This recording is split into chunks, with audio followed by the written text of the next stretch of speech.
Hello বাচ্চারা, তোমাদের সঙ্গে আছি আমি তোমাদের সকলের প্রিয় নাজিম ভাইয়া। ইংলিশ টুকিটাকি সিরিজের আজকের এই ক্লাসে মূলত আমরা বাংলা বাক্যের টেন্স নির্ণয়ের নিনজা টেকনিক শিখব। দেখো, তুমি বাংলা বাক্য দেখলে সেই বাক্যের টেন্স নির্ণয় করতে পারো না, সেই জন্য তুমি ইংরেজি বাক্যও গঠন করতে পারো না বা ইংরেজি বাক্য লিখতে গেলেও তোমার ভুল হয়। এইটা থেকে বেঁচে থাকার জন্য তোমাকে আগে বাংলা বাক্যের টেন্সটা খুব ভালো মতো বুঝতে হবে। আজকে ভাইয়ের এই 2 মিনিটের ক্লাসটা দেখো, বাংলা বাক্যের টেন্স নির্ণয় করা নিয়ে আর তোমার কোনো সমস্যা থাকবে না। দেখো, তুমি যখন বাংলা বাক্য থেকে টেন্স নির্ণয় করতে যাবে তখন তোমাকে সর্বপ্রথম কিসের দিকে খেয়াল করতে হবে জানো? তোমাকে সর্বপ্রথম ওই সেন্টেন্সের ভার্বের দিকে খেয়াল করতে হবে। কিসের দিকে খেয়াল করতে হবে? ভার্বের দিকে। তার মানে আমি যখন কি করব, বাংলা বাক্য থেকে টেন্স নির্ণয় করতে যাব তখন আমাকে প্রথমত বাংলা বাক্যের ভার্বের দিকে তাকাতে হবে। কার দিকে তাকাতে হবে? ভার্বের দিকে। ঠিক আছে? এখন বাংলা বাক্যের ভার্ব দেখে আমি লম্ব টেকনিকের মাধ্যমে টেন্স নির্ণয় করব। ঠিক আছে? টেন্স কত প্রকার? টেন্স হচ্ছে 3 প্রকার: প্রেজেন্ট টেন্স, পাস্ট টেন্স, আর কি টেন্স বলো দেখি? Future tense. এই প্রত্যেক প্রকার টেন্স আবার কত প্রকার বলো দেখি? যে 4 প্রকার। একটা হচ্ছে ইনডিফিনিট, একটা হচ্ছে কন্টিনিউয়াস, একটা হচ্ছে পারফেক্ট, একটা হচ্ছে পারফেক্ট কন্টিনিউয়াস। দেখো, তোমাকে লম্ব টেকনিকের মাধ্যমে নির্ণয় করতে হবে যে এটা কি প্রেজেন্ট টেন্স, পাস্ট টেন্স নাকি ফিউচার টেন্স। আর কাজের ধরন দেখে তোমাকে বুঝতে হবে যে এটা কি ইনডিফিনিট টেন্স, এটা কি কন্টিনিউয়াস টেন্স, এটা কি পারফেক্ট নাকি পারফেক্ট কন্টিনিউয়াস টেন্স। চলো লম্ব টেকনিকটা বুঝে ফেলি, দেখে ফেলি। ঠিক আছে? তাহলে তুমি দেখবে এই যে কোনো যে একটা ভার্ব আছে বাংলা বাক্যের, এই বাংলা বাক্যের ভার্বের শেষে লম্ব আছে কি না, এই লম্ব টেকনিকের মাধ্যমে তোমাকে টেন্সটা আইডেন্টিফাই করতে হবে। এই লম্বকে যদি আমি ভেঙে ফেলি তাহলে কি পাওয়া যায় বলো দেখি? পাওয়া যায় ল প্লাস ম প্লাস ব, তাই না? এখন বাংলা বাক্যের ভার্বের শেষে যদি লম থাকে, কোন কোন জিনিস দুইটা থাকে? লম থাকে, তাহলে সেটাকে তুমি পাস্ট টেন্স বলবা। কি টেন্স বলবা বলো দেখি? পাস্ট টেন্স বলবা। লম থাকলে পাস্ট টেন্স, আর যদি ব থাকে তাহলে হচ্ছে ফিউচার টেন্স। তাহলে কি হবে বলো দেখি? Future tense. ঠিক আছে? আর যদি ল ম ব কোনোটাই না থাকে তখন সেটা হবে প্রেজেন্ট টেন্স। তখন কি হবে বলো দেখি? Present tense. তার মানে তুমি এভাবে মনে রাখবা, লম পাস্ট ব ফিউচার লম্ব নাই প্রেজেন্ট। ভাইয়ের সঙ্গে বলো, লম পাস্ট ব ফিউচার লম্ব নাই প্রেজেন্ট। ভাইয়ের সঙ্গে বলো, লম পাস্ট ব ফিউচার লম্ব নাই প্রেজেন্ট, লম পাস্ট ব ফিউচার লম্ব নাই প্রেজেন্ট, লম পাস্ট ব ফিউচার লম্ব নাই প্রেজেন্ট। এই যে মুখস্থ করে ফেললা, তার মানে তুমি এখন দেখবা যে বাংলা বাক্যের শেষে লম আছে কিনা। যদি লম থাকে তাহলে সেটা পাস্ট টেন্স, যদি ব থাকে তাহলে সেটা ফিউচার টেন্স, আর যদি ল ম ব কোনোটাই না থাকে তাহলে সেটা প্রেজেন্ট টেন্স। এই যে তুমি খুব সহজে বুঝতে পেরেছো না? এবার দেখো, এবার তোমাকে কি করতে হবে? এবার তোমাকে এই ভার্বের, এই যে ভার্বটা আছে না, এই ভার্বটার কাজের ধরনগুলো তোমাকে দেখতে হবে। কাজের কি দেখতে হবে বলো দেখি? কাজের ধরন। কাজের ধরন দেখতে হবে। ঠিক আছে? এবার দেখো, এই যে বাংলা বাক্যে যে ভার্ব আছে, এই ভার্বের কাজের ধরনটা যদি সাধারণ হয়, কি হয় বলো দেখি? সাধারণ হয়, তাহলে সেটাকে তোমাকে বলতে হবে ইনডিফিনিট টেন্স। কি টেন্স বলতে হবে বলো? ইনডিফিনিট টেন্স বলতে হবে। ঠিক আছে? এই কাজের ধরনটা যদি চলমান হয়, কি হয় বলো দেখি? চলমান হয়। চলমান বলতে কি বোঝানো হয়েছে? যে চলমান থাকবে, চলতে থাকবে, কন্টিনিউয়াস থাকবে, তাই না? চলমান হইলেই সেটা কি টেন্স বলো দেখি? Continuous tense. Continuous tense. তার মানে যদি তুমি দেখো বাংলা বাক্যে যে ভার্বটা দেওয়া আছে এটার কাজের ধরন চলমান, তাহলে তুমি বানাবা কন্টিনিউয়াস টেন্স। আর যদি কাজের ধরনটা রেশ বিদ্যমান থাকা বোঝায়, আচ্ছা রেশ বিদ্যমান, বিদ্যমান বোঝায়। রেশ বিদ্যমান মানে কি বলো দেখি? যে কোনো একটা কাজ হয়তো শেষ হয়ে গেছে, তার ফলাফলটা এখনো বিদ্যমান আছে, তখন তুমি সেটাকে বলবা কি বলো দেখি? Perfect tense. কোন টেন্স বলবা বলো দেখি? Perfect tense. আর যদি শুরু হয়ে, কি বললাম বলো দেখি? শুরু হয়ে কিছু সময় ধরে চলতে থাকে, কিছু সময় ধরে, ধরে চলতে থাকে, তাহলে সেটা হবে perfect continuous tense. Perfect continuous tense. কি বলেছি একবার ভালো মতো খেয়াল করো। আমি বলেছি যদি কাজের ধরনটা হয় কি বলো দেখি? সাধারণ, তাহলে হবে ইনডিফিনিট টেন্স। কাজের ধরনটা হয় যদি চলমান, তাহলে হবে কন্টিনিউয়াস টেন্স। কাজের ধরনটা যদি বোঝায় রেশ বিদ্যমান থাকা, তাহলে হবে পারফেক্ট। আর কোনো একটা কাজ যদি শুরু হয়ে চলতে থাকে, তার মানে কিছুক্ষণ আগে হয়তো শুরু হয়েছে, শুরু হয়ে চলতেই আছে কিছু সময় ধরে, তখন সেটাকে আমরা বলবো পারফেক্ট কন্টিনিউয়াস টেন্স। তার মানে তুমি যদি এই দুইটা টেকনিক মনে রাখো, তুমি কিন্তু যে কোনো বাক্যের তুমি হচ্ছে বাংলা বাক্যের টেন্স নির্ণয় করতে পারবা। কেন বিশ্বাস হচ্ছে না? চলো উদাহরণগুলো বা প্র্যাকটিসগুলো দেখে নিই, তাহলে আমরা খুব সহজেই বুঝতে পারবো যে কিভাবে এই দুইটা টেকনিকের মাধ্যমে আমরা সব বাংলা বাক্যের টেন্স নির্ণয় করতে পারি। ঠিক আছে? তাহলে একদম দেরি না করে চলো প্র্যাকটিসে চলে যাই, প্র্যাকটিস করি আমরা, ঠিক আছে?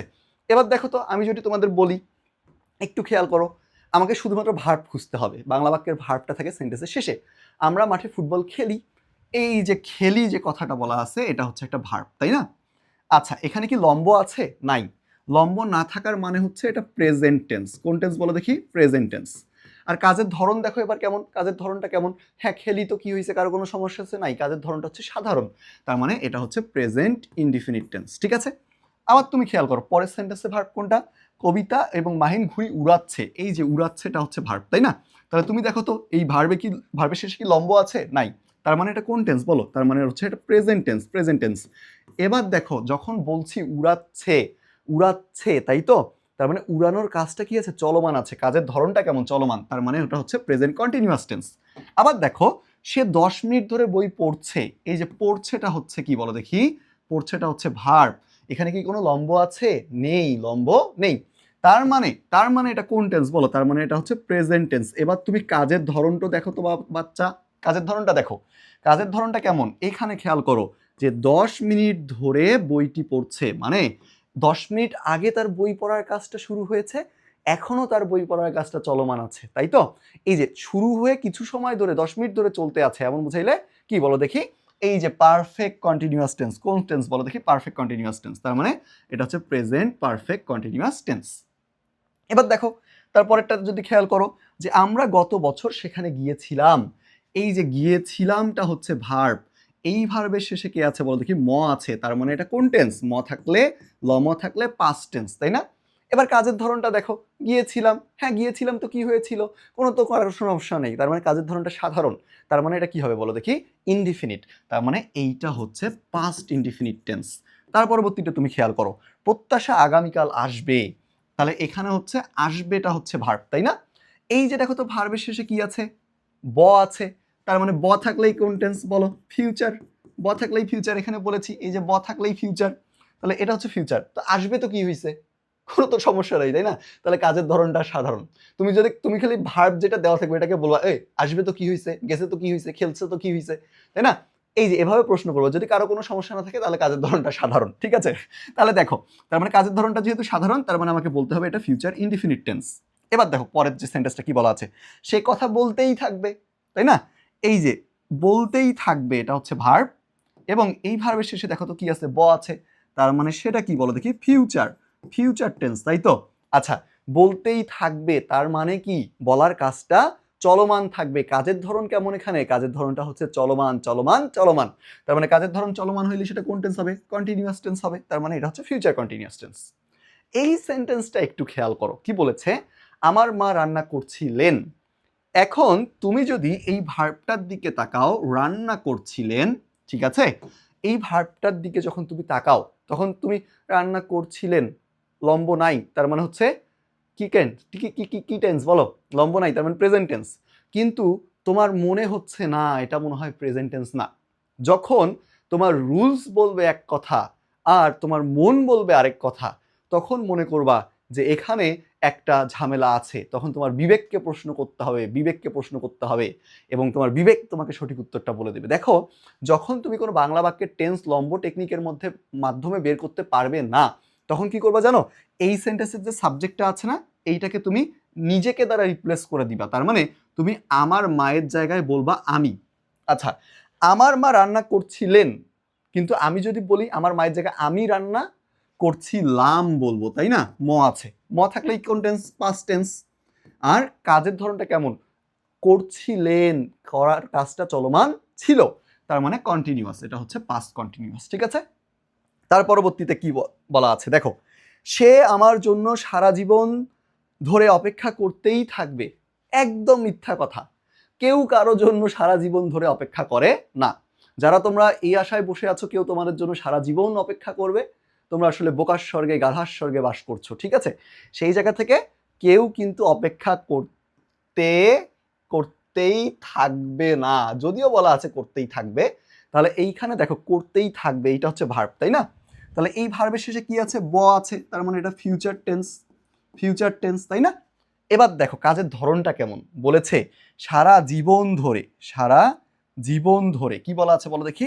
সারা জীবন ধরে, তার মানে এই যে শুরু হয়েছে, শুরু হয়ে চলতেই থাকবে কিছু সময় ধরে, সারাটা জীবন ধরে, এই যে কিছু সময় শুরু হয়ে কিছু সময় ধরে চলতে থাকবে, এমন বোঝালে কি হবে বলো দেখি?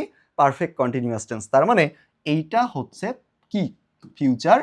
এটা হচ্ছে ফিউচার, এটা হচ্ছে future future future perfect continuous tense, তাই না? তাহলে দেখো শুধুমাত্র দুইটা টেকনিক, এই দুইটা টেকনিকের মাধ্যমে তুমি কত সহজে, কত ইজিলি সবগুলো বাংলা বাক্যের কিন্তু টেন্স নির্ণয় করে ফেলতে পেরেছো, তাই না? তাহলে দেখো ইংলিশ কতটা সোজা যদি তুমি একটু বুঝে বুঝে পড়তে পারো। এই তোমাদের ইংলিশের যাত্রাটাকে সোজা করার জন্য, ইজি করার জন্য, এটাকে অনেক বেশি মজাদার করে তোলার জন্যই আমাদের ইংলিশ টুকিটাকি সিরিজের যে ক্লাসগুলো, সেগুলো তোমাদের জন্য টার্নিং পয়েন্ট হতে পারে। তাহলে এই ক্লাসটা তুমি একদম এখনই শেয়ার করে রাখো যাতে ক্লাসটা হারিয়ে না যায়, এবং ভাইয়ার ক্লাসগুলো নিয়মিত মন দিয়ে করো। এর জন্য তোমাকে কি করতে হবে? লেভেল আপ ইংলিশ একাডেমির যে পেজটা আছে এটাকে ফলো দিতে হবে এবং নিয়মিত আমাদের কন্টেন্টগুলোতে রিয়্যাক্ট এবং কমেন্ট করতে হবে, তাহলে আমাদের প্রত্যেকটা ভিডিও তোমার কাছে পৌঁছাবে। আজকের ক্লাসটি এই পর্যন্ত, দেখা হচ্ছে ইংলিশ টুকিটাকি সিরিজের অপর একটা ক্লাস